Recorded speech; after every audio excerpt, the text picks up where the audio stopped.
It's 2016 and Google is the king of search engines. Their advertising business is booming and YouTube is doing better than anybody expected. And October that year is a truly historic month for Google. Enter the Google Pixel.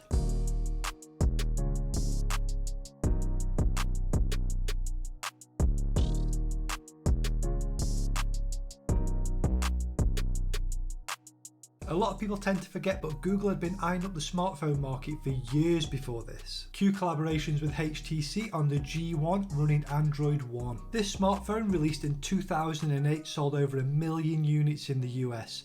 Outside of the US, you might know this as the HTC Dream. It was my first exposure to a Google phone. I didn't own one myself, but a friend of mine, Liam, did own one and brought it to the pub one night. In the way the screen just slid up, it was mind-blowing to me. Next up, they teamed up with HTC again on the Nexus One, codenamed HTC Passion. Google didn't know this, but it was the first of the very popular Nexus lineup. It was a $529 smartphone that sold 135,000 units.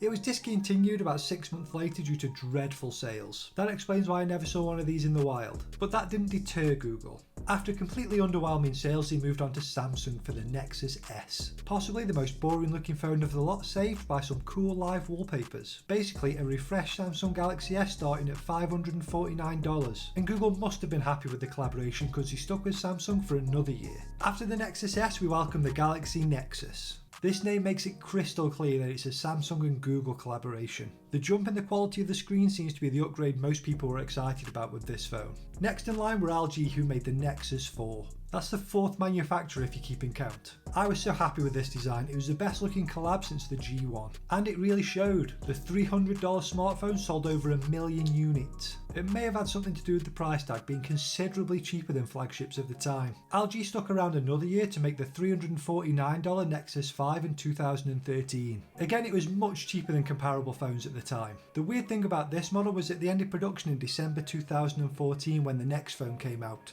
the Nexus 6. But they carried on selling the red version of the Nexus 5 all the way up until March.